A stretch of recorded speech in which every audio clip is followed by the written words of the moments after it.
Assalamu alaikum wa rahmatullahi wa barakatuh, mes chers frères et sœurs en islam. Que la paix, la miséricorde et la bénédiction d'Allah soient sur vous. Avant de commencer cette vidéo, n'oubliez pas de liker cette vidéo car cela nous donne beaucoup de force pour continuer à partager du contenu bénéfique. Et je vous invite à vous abonner à notre chaîne et d'activer la cloche de notification pour rester informé de nos prochaines publications sur la foi islamique. Mes frères et sœurs, je vous demande de rester connectés jusqu'à la fin de la vidéo pour découvrir les secrets qui s'y trouvent. Le silence de Dieu n'est pas son absence. Il y a des jours où le ciel semble fermé. Tu pries, tu pleures, tu implores, mais rien ne bouge. Le silence devient pesant. Tu regardes autour de toi et tout paraît figé. Aucune lumière, aucun signe. Tu te demandes alors, est-ce que Dieu m'a oublié? Est-ce que mes prières ont été rejetées? Et pourtant, ce silence, aussi douloureux qu'il soit, est parfois le langage le plus puissant de ton Créateur. Allah n'est jamais absent. Il est Al-Qarib, le proche. Il est As-Sami, celui qui entend absolument tout. Ce que tu ressens comme un silence n'est en réalité qu'un moment de préparation. Le ciel ne t'a pas tourné le dos, il est simplement en train d'aligner les choses pour toi, dans un ordre que seul lui peut comprendre. Le prophète, lui-même, a connu ces instants de silence. Rappelle-toi la période entre les premières révélations et leur interruption. Pendant plusieurs jours, Jibril, Gabriel, ne descendait plus avec de nouveaux versets. Le prophète ressentait ce vide, cette distance. Mais ce silence n'était pas un abandon. C'était une pause divine, pleine de sagesse. Puis est descendu ce verset. Ton Seigneur ne t'a ni abandonné, ni détesté. Sourate Ad-Duha, verset 3.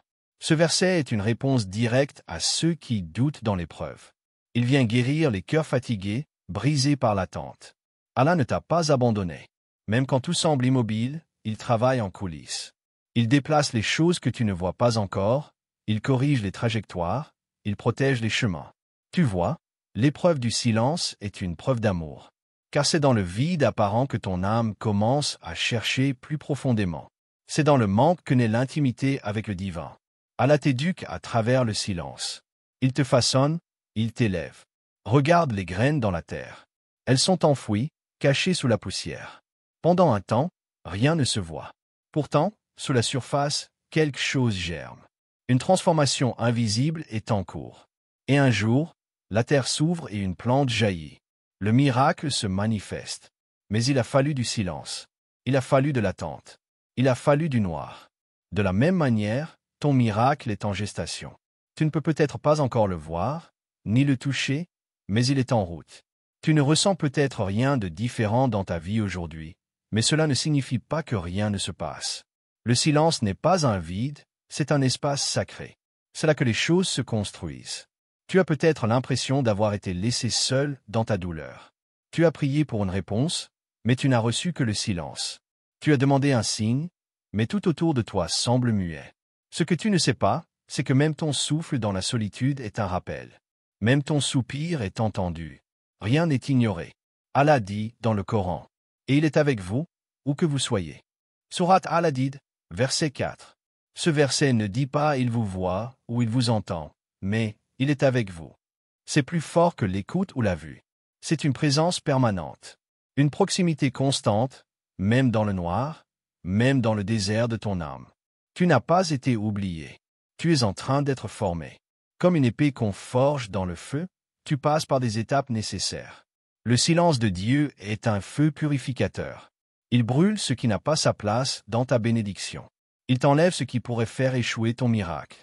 Il affine ta patience, il aiguise ta foi. Si tu savais ce qu'Allah t'épargne pendant que tu attends, tu remercierais même pour le silence. Si tu voyais ce qui se trame dans l'invisible, tu tomberais en prosternation sans fin. Mais Allah veut que tu crois sans voir. Il veut que tu sois comme ceux qu'il a décrits dans le Coran. Ceux qui croient en l'invisible. Sourate Al-Baqarah, verset 3. Croire en l'invisible, c'est croire pendant le silence. C'est continuer à avancer quand tu ne ressens rien. C'est prier quand tu n'as plus de force. C'est rester debout, même avec un cœur qui tremble. Alors ne te décourage pas. Ne pense pas que tu es en dehors du regard divin. Ce que tu vis maintenant est peut-être justement le calme avant la percée. Le ciel se tait parfois, juste avant de s'ouvrir avec puissance. Ton miracle n'est pas perdu. Il est gardé. Il est sécurisé. Il est mis à part pour toi. Et ce silence est le sceau d'Allah qui protège ton miracle contre tout ce qui pourrait le saboter. Continue de prier, continue d'espérer, même si tu n'entends rien. Car parfois, la plus grande preuve que Dieu agit, c'est qu'il te demande de lui faire confiance sans rien voir. Chaque larme versée est comptée par le Très-Haut. Il y a des douleurs qui ne se disent pas. Des prières qu'on murmure la nuit, quand tout le monde dort.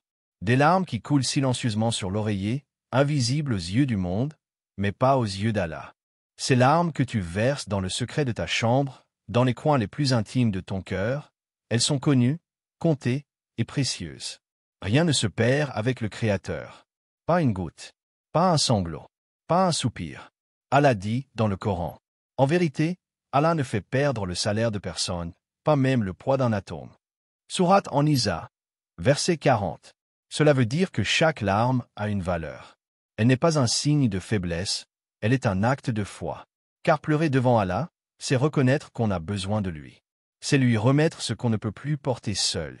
Et Allah aime qu'on se tourne vers lui avec un cœur brisé, car il est le réparateur des cœurs brisés Al-Jabbar. Tu as peut-être traversé des moments où tu t'es senti abandonné, où tu t'es demandé pourquoi la vie te frappait aussi fort. Pourquoi toi, pourquoi maintenant? Peut-être que tu as prié pendant des semaines, des mois, des années, sans voir de réponse claire. Et au fond de toi, une voix a commencé à te dire « ça ne sert à rien ». Allah ne t'écoute pas. Mais cette voix ment. Elle vient de celui qui veut te faire douter, de celui qui veut voler ton espoir. Ce que cette voix ne te dit pas, c'est que chaque larme que tu as versée a été vue par celui qui voit tout Al-Bazir.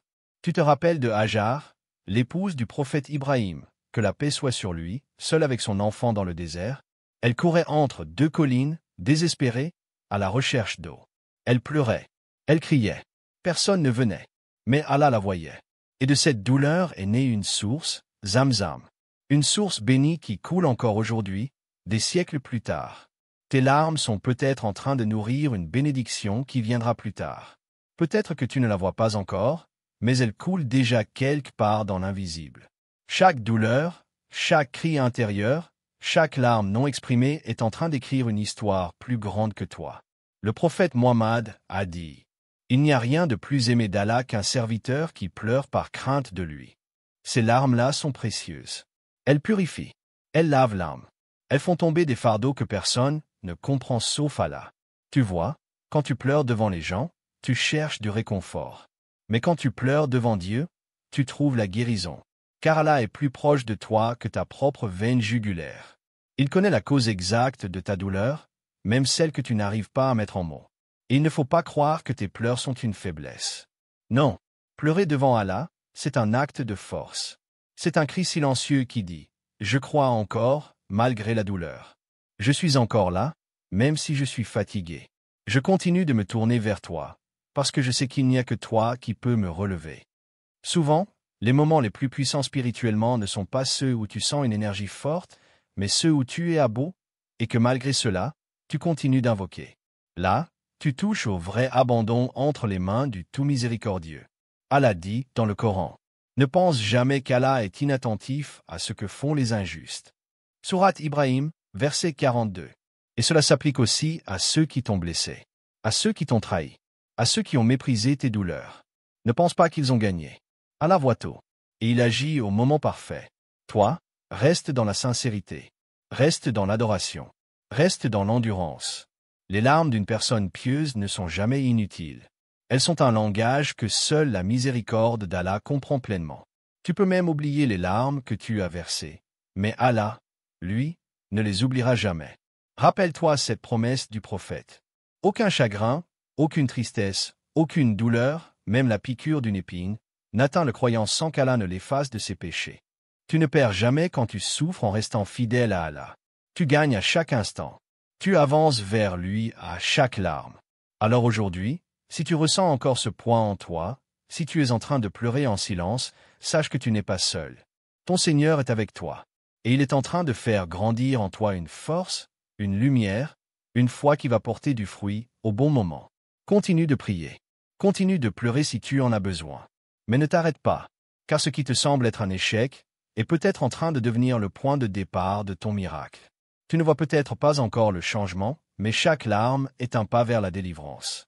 Et un jour, tu regarderas en arrière et tu comprendras que ces pleurs étaient en réalité le langage silencieux de la foi, qui appelait ton miracle vers toi. Le timing divin est parfait, même quand le tien s'impatiente. Il y a dans le cœur humain une horloge, une attente intérieure, une espèce de calendrier invisible sur lequel on inscrit nos désirs, nos prières, nos espoirs, et souvent, sans même nous en rendre compte, nous fixons à Dieu des échéances. Ya Allah, d'ici la fin de cette année. Ya Rab, avant le mois prochain, je veux que ce problème soit résolu. Mais ce que nous oublions, c'est que le temps d'Allah n'est pas notre temps. Lui, il est hors du temps. Il voit l'ensemble quand nous ne voyons qu'un fragment. Il sait ce que nous ignorons, et ce que nous appelons un retard est parfois un mécanisme divin de protection, d'éducation ou de transformation. Combien de fois as-tu été frustré, déçu, blessé par un non ou un pas encore? Et combien de fois, plus tard, as-tu compris que ce délai était en fait un immense cadeau? Si Allah t'avait donné ce que tu voulais au moment exact, où tu le voulais, cela aurait pu te nuire. Cela aurait pu te détourner de lui. Ou cela aurait pu arriver alors que tu n'étais pas encore prêt. Dans le Coran, Allah dit, « Mais il se peut que vous détestiez une chose alors qu'elle est un bien pour vous. Et il se peut que vous aimiez une chose alors qu'elle est un mal pour vous. Et Allah sait, tandis que vous ne savez pas. » Sourate Al-Baqarah, verset 216. Cette parole est un baume pour chaque cœur impatient. Un rappel que le retard apparent est souvent une sagesse voilée. Ce n'est pas un oubli. Ce n'est pas un rejet. C'est une réponse différente. Une réponse qui vient au moment exact où elle apportera le plus de bénéfices à ton âme. L'histoire du prophète Youssouf, paix sur lui, est une leçon profonde à ce sujet.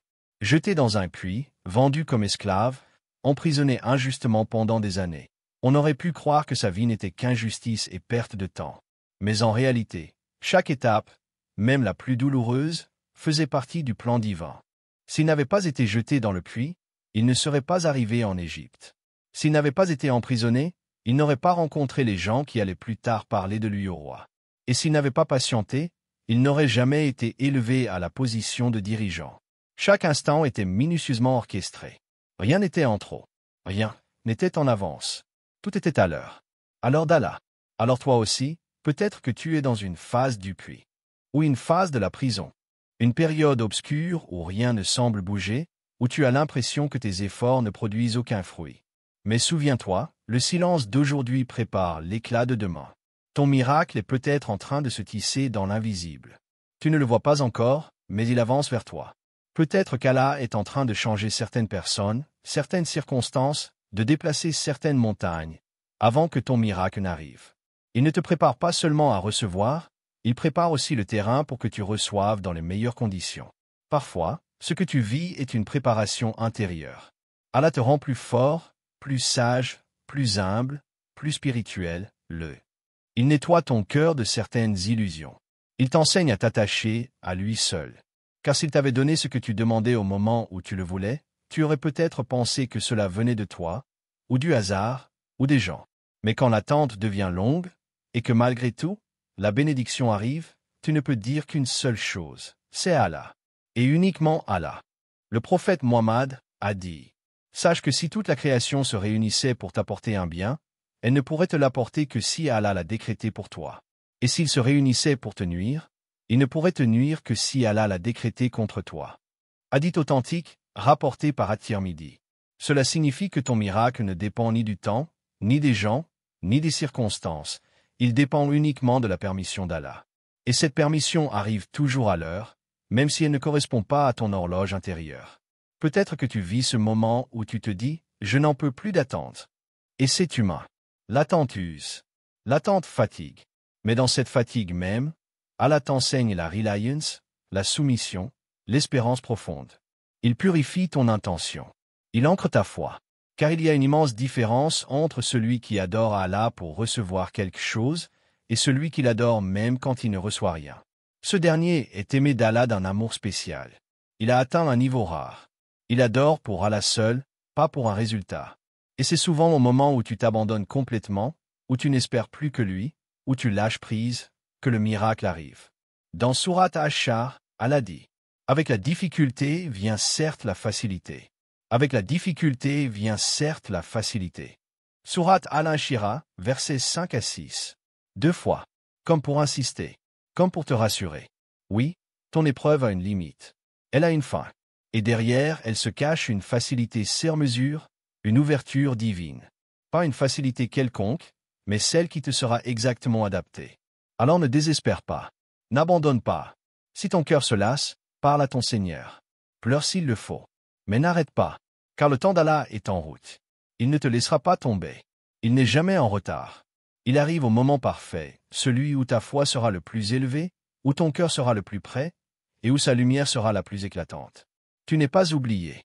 Tu es en préparation. Ton miracle commence toujours à l'intérieur, pas à l'extérieur. Il y a une vérité que beaucoup cherchent à l'extérieur d'eux-mêmes, alors qu'elle habite en silence leur cœur depuis toujours. Le plus grand miracle ne se trouve pas dans ce que tu obtiens, mais dans ce que tu deviens. Les réponses ne tombent pas du ciel sans raison. Avant que ton miracle n'arrive dans ton monde extérieur, Allah commence d'abord une œuvre invisible, discrète, à l'intérieur de toi. C'est ainsi que fonctionne la sagesse divine. Allah ne construit pas autour de toi avant d'avoir restauré ce qui est brisé en toi. Il ne t'élève pas tant que ton âme ne s'est pas inclinée devant lui.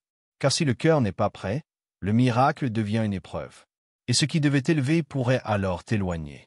Alors avant de transformer ta situation, il transforme ton regard. Avant de changer ton environnement, il change ta perception. Avant de t'ouvrir les portes, il t'apprend à le chercher, même quand tout semble fermé. Combien de fois avons-nous prié pour que quelque chose change à l'extérieur? Un travail, une personne, une situation, un obstacle, sans comprendre que la véritable clé, c'était nous-mêmes. Allah dit dans le Coran, « En vérité, Allah ne change pas l'état d'un peuple tant qu'il ne change pas ce qui est en eux-mêmes. » Sourate Ar-Rad, verset 11. Ce verset est immense. Il contient un code spirituel. Il nous enseigne que toute transformation durable commence dans l'invisible, dans le cœur, dans la conscience, dans les intentions. Le miracle que tu attends là-dehors commence quand tu te purifies ici-dedans. La transformation que tu cherches ne commence pas par ce que tu vas recevoir, mais par ce que tu vas devenir. C'est là le véritable miracle, devenir plus patient, plus spirituel, plus fort, plus humble, plus conscient d'Allah. Et quand cette transformation intérieure commence, tout autour de toi commence à changer naturellement. La prière devient plus profonde. Les relations prennent un nouveau sens. Les douleurs deviennent des enseignantes. Et même l'attente devient une source de douceur, parce que tu as compris que le miracle est déjà en marche, simplement en toi. Ce changement, cette paix, cette lumière intérieure, voilà le premier signe que ton miracle est en route. Avec joie. Voici une conclusion douce, spirituelle et méditative pour clore les 4 parties de ton script, dans le style de sagesse et d'espoir qui touche profondément l'âme. Le miracle est déjà en marche, même si tu ne le vois pas encore. Ferme les yeux un instant, respire profondément, et laisse ces paroles descendre dans ton cœur comme une pluie légère venue du ciel. Tu n'es pas oublié, tu n'es pas ignoré, tu n'attends pas dans le vide. Chaque prière que tu as prononcée, chaque larme que tu as laissée couler dans le secret, chaque espoir que tu as gardé vivant, Allah les a entendus. Et il n'oublie rien. Ce que tu vis n'est pas un silence, c'est une préparation. Ce n'est pas une absence, c'est un travail d'amour divin, invisible, mais profond. Et si tu ressens le poids de l'attente, sache que parfois, Allah permet ce temps non pas pour te punir, mais pour mieux te bénir. Il polit ton âme comme on polit une pierre précieuse. Il renforce ta foi comme on fortifie les racines avant de voir l'arbre fleurir. Il ajuste ton cœur pour que, lorsque le miracle arrivera, tu sois prêt à le recevoir avec gratitude et non avec peur. Ne doute jamais d'Allah. Il est plus proche de toi que ton souffle. Il connaît la date exacte de ton exaucement, le lieu, le moment, le visage du soulagement. Et il le fera arriver au meilleur moment, pas quand tu penses être prêt, mais quand lui sait que tu le es. Continue de marcher avec foi. Continue de prier avec confiance. Continue d'attendre non pas dans la peur, mais dans la certitude que ton histoire n'est pas finie, qu'un nouveau chapitre commence, écrit de la main de celui qui ne se trompe jamais. Ton miracle arrive. Et avant même de le voir apparaître dans ta vie, tu peux déjà en sentir la paix naître dans ton cœur. Voici une dua finale douce, puissante et remplie d'espoir, pour conclure cette vidéo avec émotion et spiritualité. Dua invocation finale.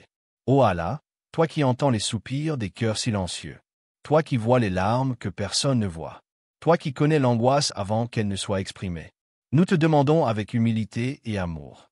Apaise nos âmes fatiguées, renforce notre patience, et fais descendre sur nos cœurs une lumière qui ne s'éteint jamais. Ya Rab, si nous traversons l'attente, fais-en un lieu de croissance et non de désespoir. Si tu dis faire nos prières, fais que ce soit pour mieux les exaucer avec ta sagesse infinie. Ouvre les portes que nous ne pouvons ouvrir. Guéris les blessures que seul toi peux guérir.